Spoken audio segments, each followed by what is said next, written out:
Noi difendiamo l'ambiente, l'abbiamo sempre difeso e ci lavoriamo dentro. Vogliamo continuare a lavorare e vogliamo che in quei pezzi dove bisogna fare le bonifiche si spendano i soldi, non si portano via i soldi. Dopo il fallimento, la beffa. L'impianto doveva essere smantellato per permettere la messa in sicurezza e la bonifica della zona.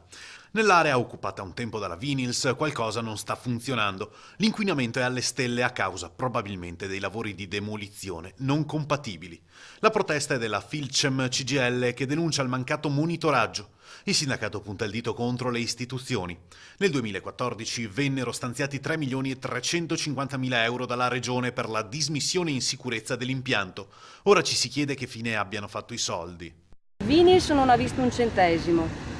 I terreni della Vinyls devono ancora essere bonificati e abbiamo smesso di lavorare nel 2014, siamo nel 2016.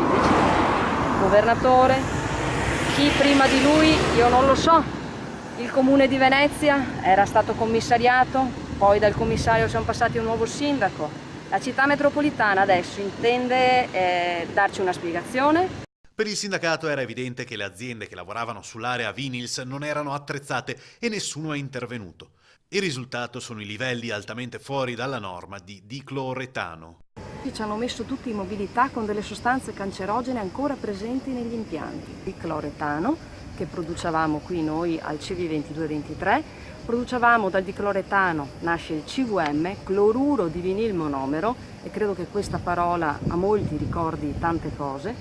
Il cloruro di vinil monomero, il CVM, veniva poi portato agli altri impianti, il CV24-25, per la produzione del PVC, polivinil cloruro. La plastica, il PVC che non ci hanno più lasciato fare qui in Italia, e ancora queste sostanze sono presenti negli impianti e devono essere bonificate. Io mi chiedo, ma allora questi 3 milioni di euro che servivano per bonificare a distanza di 2 anni da quando sono stati stanziati, chi li ha presi? Stiamo un attimino soffrendo, certo Venezia è Venezia, però rispetto all'anno precedente comunque un 15% in meno si sente. Chi quotidianamente attraversa Venezia tentando di farsi largo nella marea di visitatori che si riversano per calli e campielli probabilmente non se ne è accorto, ma i turisti quest'estate sono in calo. Il fatto che la Biennale d'Architettura attiri tradizionalmente meno rispetto a quella d'arte contemporanea non è sufficiente a motivare un calo così sostenuto. Le spiegazioni vanno cercate altrove. Da città internazionale e dal turismo internazionale, Venezia beneficia o patisce ciò che accade fuori dai nostri confini e il clima di incertezza creato dalla minaccia terroristica ha avuto l'effetto di far arrivare in Europa meno statunitensi. 4 e 5 Stelle, comunque 5 Stelle in particolare, lavorano molto con gli americani, per cui ovviamente se la loro mancanza o la loro minore affluenza si sente molto su questo tipo di strutture, e in generale sì, diciamo che un po' in generale c'è stata una riduzione, però in particolare degli americani. Chi manca all'appello quest'anno non è il turista mordi e fuggi che, come chiunque può vedere, continua ad affollare la città. A mancare, se si dovesse tracciare un identikit, è un turista straniero di categoria alta, benestante o molto benestante. Gli americani non sono gli unici a mancare e la paura del terrorismo non è il solo motivo del calo di presenze. L'afflusso russo si è praticamente stoppato. Sì, la situazione politica russa e anche l'embargo hanno creato un po' da tappo, per cui alla fine quello che era una nostra fonte importante di incoming si è molto rallentata. I giapponesi? E i giapponesi invece per una ragione diversa, loro temono appunto gli attentati, c'è questa fobia dell'attentato e quindi hanno preferito altre mete, perché venire in una meta a rischio, preferiscono restare nelle zone più attigue al loro paese. No, c'è giusto come scuola, perché potevo dormire una notte, dove avevo 5 minuti solo perché non si fa, dormi così e soprattutto voi che paghiamo l'affitto, se non paghiamo l'affitto ne butta fuori di coglioni. 29 anni che piove dentro questa stanza, hanno fatto tanti qui interventi, l'ultimo mi hanno messo fuori dei pannelli per riscaldare la stanza e piove dentro, piovono dentro. Allora noi abbiamo 10 gradi in stanza all'inverno perché abbiamo le finestre che non funzionano, non sono termiche. Certo, perché adesso forse è un po' asciutto, ma arriva fin quasi giù quando No, si vede il segno della muffa dappertutto. E anche l'armadio è stato mangiato dalla muffa. Sì, ho cambiato i pannelli perché non si poteva neanche respirare. Pazzesco. Questa è la rabbia di chi da anni è costretto a vivere tra la muffa e le infiltrazioni. Sono gli inquilini di un palazzo dell'Ater in via Camporese, quartiere Pertini, Mestre. Chiedono un intervento risolutore che non è mai arrivato. Dopo siamo cattivi negli altri. Però io riga mai ai miliardi. Giusto? E ne arriviamo a stare come bestie.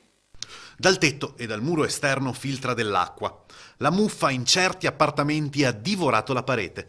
Fino a questo momento sono state utilizzate delle soluzioni tampone che ovviamente non hanno risolto il problema. I condomini pagano tutti regolarmente l'affitto, ma le risposte che da lente lasciano interdetti. Come a questo signore invalido al 100% che aveva chiesto la possibilità di sostituire la vasca con una doccia. Sono malato oncologico, in più sono stomizzato, ho la sacca e così non posso fare il bagno perché si andava dentro sul filtro. Certo. E questo mi hanno risposto che lo faccio a spese, dopo semmai loro mi rimborsano. E poi c'è chi si allaccia ai contatori rubando corrente e acqua, restando impunito.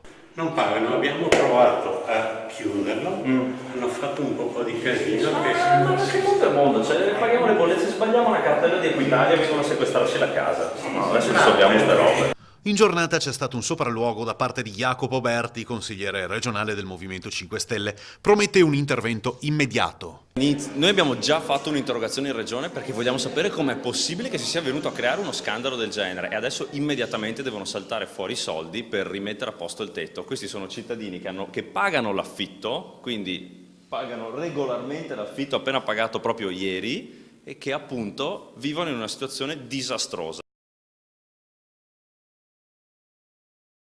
I problemi del ghetto sono i problemi che riguardano questa città, sono soprattutto legati alla necessità di una rivitalizzazione dell'area. Nello stesso tempo il patrimonio monumentale è ampio e quindi anche gravoso per la manutenzione e allo stesso tempo lo spopolamento della città dal punto di vista proprio della sua densità abitativa corrisponde anche a un spopolamento della comunità ebraica che adesso è fatta di 450 persone.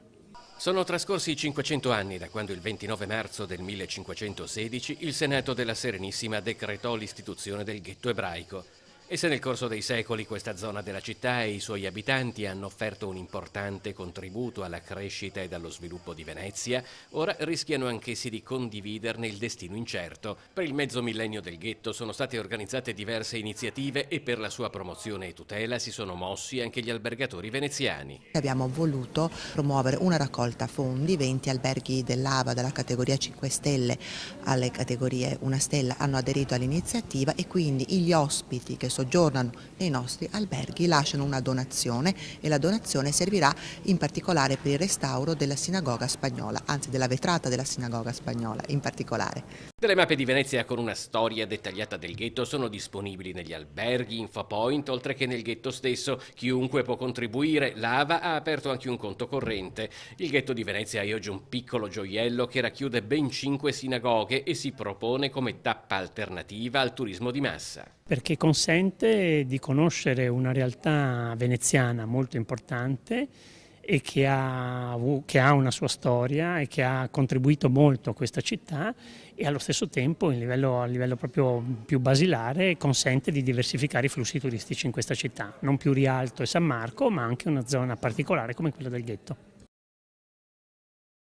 Per il palazzetto Tagliercio, ricordiamo, dove gioca la Reyer, vi è una concessione ormai che ha una durata di 16 anni e lì ad esempio le spese che ha sostenuto l'Umana Reyer vengono defalcate dal canone annuo e dalle spese per le utenze. Questo è il trattamento riservato alla Reyer, ma per Davide Scano l'amministrazione aiuta tante altre società sportive del territorio. Io ricordo solo che nel 2013 ad esempio è stato speso quasi 1 milione di euro per le torri faro dello Stadio Penzo, i gestori delle piscine del comune si mangiano quasi 1 milione di euro in contributi e hanno delle concessioni che durano anche fino a 40 anni.